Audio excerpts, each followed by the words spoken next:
अस्सलाम वालेकुम दोस्तों, कैसे हो? उम्मीद करता हूँ सभी लोग खैरियत से होंगे।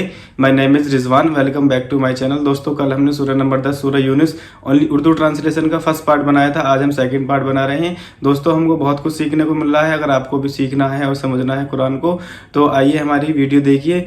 हमने कुरान की 114 सूरह हैं, उन पर वीडियो बनाना शुरू किया है, तो आप भी देख सकते हैं। और स्किप मत करना, पूरी देखना ताकि समझ में आए। अगर स्किप करोगे तो समझ में नहीं आएगी। आज हम सूरह नंबर 10 सूरह यूनुस ओनली उर्दू ट्रांसलेशन का सेकंड पार्ट का वीडियो बना रहे हैं। आइए सुनते हैं सूरह नंबर 10 सूरह यूनुस। दोस्तों, अगर आप मेरे चैनल पर नए हो तो चैनल को सब्सक्राइब और वीडियो को लाइक कर देना और बेल आइकन को प्रेस कर देना ताकि मेरी वीडियो का नोटिफिकेशन आपको मिल जाए। और कमेंट में अपनी राय भी दे देना, क्या ये काम मैं ठीक कर रहा हूँ या ठीक नहीं कर रहा। आइए सुनते हैं। करते और तुम जिस हाल में होते हो या कुरान में से कुछ पढ़ते हो या तुम लोग कोई और काम करते हो, जब उसमें मसरूफ होते हो तो हम तुम्हारे पास होते हैं। और तुम्हारे परवरदिगार से कोई जर्रा भर भी चीज पोशीदा नहीं रहती, न जमीन में और न आसमान में, और न कोई चीज है उससे छोटी और न बड़ी, मगर किताब रोशन में लिखी हुई है। सुन रखो कि जो अल्लाह के दोस्त हैं उनको न कुछ खौफ होगा और न वो गमनाक होंगे। यानी वो जो ईमान लाए और परहेजगार रहे, उनके लिए दुनिया की जिंदगी में भी बिशारत है और आखिरत में भी अल्लाह की बातें बदलती नहीं। यही तो बड़ी कामयाबी है। और ऐ पैगंबर, इन लोगों की बातों से आजुर्दा न होना, क्योंकि इज्जत सब अल्लाह ही की है। वो सब कुछ सुनता है, जानता है। सुन रखो कि जो मखलूक आसमानों में है और जो जमीन में है, सब अल्लाह ही के बंदे हैं। और ये जो अल्लाह के सिवा अपने बनाए हुए शरीकों को पुकारते हैं, वो किसी और चीज के पीछे नहीं चलते, सिर्फ गुमान के पीछे चलते हैं और महज अटकलें दौड़ा रहे हैं। वही तो है जिसने तुम्हारे लिए रात बनाई ताकि उसमें आराम करो और रोजे रोशन बनाया ताकि उसमें काम करो। जो लोग कुव्वत समात रखते हैं उनके लिए इसमें निशानियां हैं। बाज लोग कहते हैं कि अल्लाह ने बेटा बना लिया है। उसकी जात औलाद से पाक है, वो तो बेनियाज है। जो कुछ आसमानों में और जो कुछ जमीन में है सब उसी का है। ए इफ्तरा पर्दाजो, तुम्हारे पास इस कौल बातिल की कोई दलील नहीं है। क्या तुम अल्लाह की निस्बत ऐसी बात कहते हो जो जानते नहीं? कह दो कि जो लोग अल्लाह पर झूठ बांधते हैं फलाह नहीं पाएंगे। उनके लिए जो फायदे हैं दुनिया में ही हैं, फिर उनको हमारी ही तरफ लौट कर आना है। उस वक्त हम उनको अजाब शदीद के मजे चखाएंगे, क्योंकि वो कुफ्र की बातें किया करते थे। और इनको नूह का किस्सा पढ़कर सुना दो, जब उन्होंने अपनी कौम से कहा कि ऐ कौम, अगर तुमको मेरा अपने दरमियान रहना और अल्लाह की आयतों से नसीहत करना नागवार हो तो मैं तो अल्लाह पर भरोसा रखता हूं। तुम अपने शरीकों के साथ मिलकर एक काम जो मेरे बारे में करना चाहो मुकर्रर कर लो, और वो तुम्हारी तमाम जमात को मालूम हो जाए और किसी से पोशीदा न रहे। फिर वो काम मेरे खिलाफ कर गुजरो और मुझे मोहलत न दो। अब अगर तुमने मुंह फेर लिया तो तुम जानते हो कि मैंने तुमसे कुछ मुआवजा नहीं मांगा। मेरा मुआवजा तो अल्लाह के जिम्मे है और मुझे हुक्म हुआ है कि मैं फर्माबरदारों में रहूं। फिर उन लोगों ने उनकी तकजीब की तो हमने उनको और जो लोग उनके साथ कश्ती में सवार थे सबको तूफान से बचा लिया और उन्हें जमीन में खलीफा बना दिया।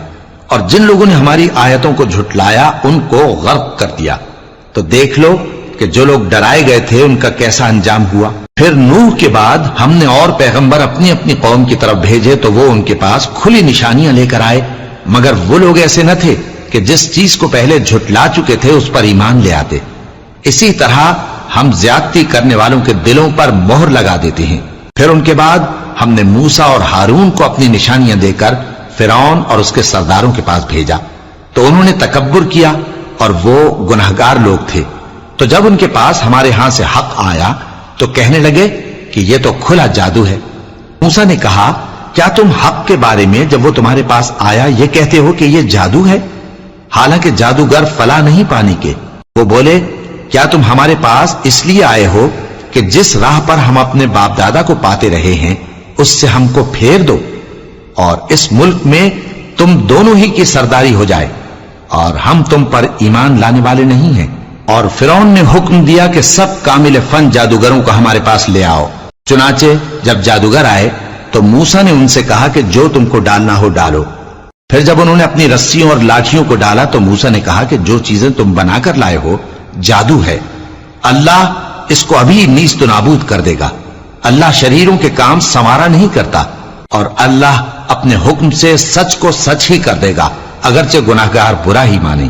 تو موسیٰ پر کوئی ایمان نہ لایا مگر اس کی قوم میں سے چند لڑکے، اور وہ بھی فرعون اور اس کے اہل دربار سے ڈرتے ڈرتے کہ کہیں وہ ان کو آفت میں نہ پھنسا دے۔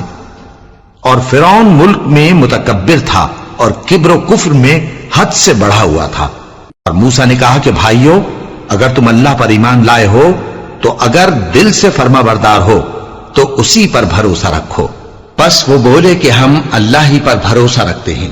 اے ہمارے پروردگار، ہم کو ظالم لوگوں کے ہاتھ سے آزمائش میں نہ ڈال، اور اپنی رحمت سے ہمیں قوم کفار سے نجات بخش۔ اور ہم نے موسیٰ اور اس کے بھائی کی طرف وحی بھیجی کہ اپنے لوگوں کے لیے مصر میں گھر بناؤ، اور اپنے گھروں کو قبلہ یعنی مسجدیں ٹھہراؤ، اور نماز قائم کرتے رہو، اور مومنوں کو خوشخبری سنا دو۔ اور موسیٰ نے کہا کہ اے ہمارے پروردگار، تو نے فرعون اور اس کے سرداروں کو دنیا کی زندگی میں بارونق ساز و سامان اور مال و زر دے رکھا ہے۔ اے پروردگار، کیا اسی لیے کہ وہ تیرے رستے سے گمراہ کر دیں؟ اے پروردگار، ان کے مال کو برباد کر دے اور ان کے دلوں کو سخت کر دے کہ ایمان نہ لائیں جب تک عذاب علیم نہ دیکھ لیں۔ اللہ نے فرمایا کہ تمہاری دعا قبول کر لی گئی، تو تم ثابت قدم رہنا اور بے عقلوں کے رستے پر نہ چلنا۔ اور ہم نے بنی اسرائیل کو سمندر سے پار کروایا تو فرعون اور اس کے لشکر نے سرکشی اور زیادتی کرتے ہوئے ان کا تعاقب کیا، یہاں تک کہ جب اس کو غرق کرنے والے عذاب نے آ پکڑا تو کہنے لگا، میں ایمان لایا کہ جس اللہ پر بنی اسرائیل ایمان لائے ہیں اس کے سوا کوئی معبود نہیں، اور میں فرما برداروں میں ہوں۔ جواب ملا کہ اب ایمان لاتا ہے، حالانکہ تو پہلے نافرمانی کرتا رہا اور مفسد بنا رہا۔ تو آج ہم تیرے بدن کو بچا لیں گے تاکہ تو پچھلوں کے لیے عبرت ہو، اور بہت سے لوگ ہماری نشانیوں سے بے خبر ہیں۔ اور ہم نے بنی اسرائیل کو رہنے کو عمدہ جگہ دی اور کھانے کو پاکیزہ چیزیں عطا کی، پھر بھی وہ باوجود علم ہونے کے اختلاف کرتے رہے۔ بے شک جن باتوں میں وہ اختلاف کرتے رہے، تمہارا پروردگار قیامت کے دن ان میں ان باتوں کا فیصلہ کر دے گا۔ اب اگر تم کو اس کتاب کے بارے میں جو ہم نے تم پر نازل کی ہے کچھ شک ہو تو جو لوگ تم سے پہلے کی اتری ہوئی کتابیں پڑھتے ہیں ان سے پوچھ لو۔ تمہارے پروردگار کی طرف سے تمہارے پاس حق آ چکا ہے، تو تم ہرگز شک کرنے والوں میں نہ ہونا، اور نہ ان لوگوں میں ہونا جو اللہ کی آیتوں کی تکذیب کرتے ہیں، نہیں تو نقصان اٹھاؤ گے۔ جن لوگوں کے بارے میں اللہ کا حکم عذاب قرار پا چکا ہے وہ ایمان نہیں لانے کے جب تک کہ عذاب علیم نہ دیکھ لیں، خواہ ان کے پاس ہر طرح کی نشانی آ جائے۔ سو کوئی بستی ایسی کیوں نہ ہوئی کہ ایمان لاتی تو اس کا ایمان اسے نفع دیتا۔ ہاں، یونس کی قوم کہ جب ایمان لائی تو ہم نے دنیا کی زندگی میں ان سے ذلت کا عذاب دور کر دیا، اور ایک مدت تک فوائد دنیاوی سے ان کو بہرہ مند رکھا۔ اور اگر تمہارا پروردگار چاہتا تو جتنے لوگ زمین میں ہیں سب کے سب ایمان لے آتے۔ تو کیا تم لوگوں پر زبردستی کرنا چاہتے ہو کہ وہ مومن ہو جائیں؟ حالانکہ کسی شخص کو قدرت نہیں ہے کہ اللہ کے حکم کے بغیر ایمان لائے، اور جو لوگ بے عقل ہیں ان پر وہ کفر و ذلت کی نجاست ڈالتا ہے۔ ان کفار سے کہو کہ دیکھو تو آسمانوں اور زمین میں کیا کیا کچھ ہے، اور جو لوگ ایمان نہیں رکھتے نشانیاں اور ڈرانے والے ان کے کچھ کام نہیں آتے۔ سو جیسے برے دن ان سے پہلے لوگوں پر گزر چکے ہیں، اسی طرح کے دنوں کے یہ منتظر ہیں۔ کہہ دو کہ تم بھی انتظار کرو، میں بھی تمہارے ساتھ انتظار کرتا ہوں۔ پھر ہم اپنے پیغمبروں کو اور مومنوں کو نجات دیتے رہے ہیں، اسی طرح ہمارا ذمہ ہے کہ مسلمانوں کو بھی نجات دیں۔ اے پیغمبر، کہہ دو کہ لوگو، اگر تم کو میرے دین میں کسی طرح کا شک ہو تو سن رکھو کہ جن لوگوں کی تم اللہ کے سوا عبادت کرتے ہو میں ان کی عبادت نہیں کرتا، لیکن میں اس اللہ کی عبادت کرتا ہوں جو تمہاری روحیں قبض کر لیتا ہے، اور مجھ کو یہی حکم ہوا ہے کہ ایمان لانے والوں میں ہو جاؤں، اور یہ کہ اے نبی سب سے یکسو ہو کر دین اسلام کی پیروی کیے جاؤ، اور مشرکوں میں ہرگز نہ ہونا، اور اللہ کو چھوڑ کر ایسی چیز کو نہ پکارنا جو نہ تمہارا کچھ بھلا کر سکے اور نہ کچھ بگاڑ سکے۔ اب اگر ایسا کرو گے تو ظالموں میں ہو جاؤ گے، اور اگر اللہ تم کو کوئی تکلیف پہنچائے تو اس کے سوا اس کا کوئی دور کرنے والا نہیں، اور اگر تم سے بھلائی کرنی چاہے تو اس کے فضل کو کوئی روکنے والا نہیں۔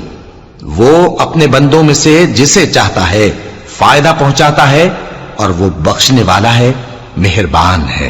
कह दो कि लोगों, तुम्हारे परवरदिगार के हाथ से तुम्हारे पास हक आ चुका है, तो जो कोई हिदायत हासिल करता है तो हिदायत से अपने ही हक में भलाई करता है, और जो गुमराही इख्तियार करता है तो गुमराही से अपना ही नुकसान करता है। और मैं तुम्हारा वकील नहीं हूं। और ऐ पैगंबर, तुमको जो हुक्म भेजा जाता है उसकी पैरवी किए जाओ और तकलीफों पर सब्र करो, यहां तक कि अल्लाह फैसला कर दे, और वो सबसे बेहतर फैसला करने वाला है। तो दोस्तों ये थी सूरह नंबर 10 सूरह यूनुस ओनली उर्दू ट्रांसलेशन के साथ। दोस्तों सेकंड पार्ट है इसका, ही फर्स्ट पार्ट मैंने अपलोड कर दिया है, आज इंशाल्लाह पूरी हो गई है। कल हम सूरह नंबर 11 सूरह हूद ओनली उर्दू ट्रांसलेशन के साथ को पढ़ेंगे, सुनेंगे। तो दोस्तों अगर आपको ओरिजिनल वीडियो चाहिए तो मैंने वीडियो के डिस्क्रिप्शन में चैनल का नाम दे रखा है, आप उस चैनल पर जाकर ओरिजिनल वीडियो को भी सुन सकते हैं। हमारे वीडियो को लाइक और चैनल को सब्सक्राइब कर देना, बेल आइकन को प्रेस कर देना।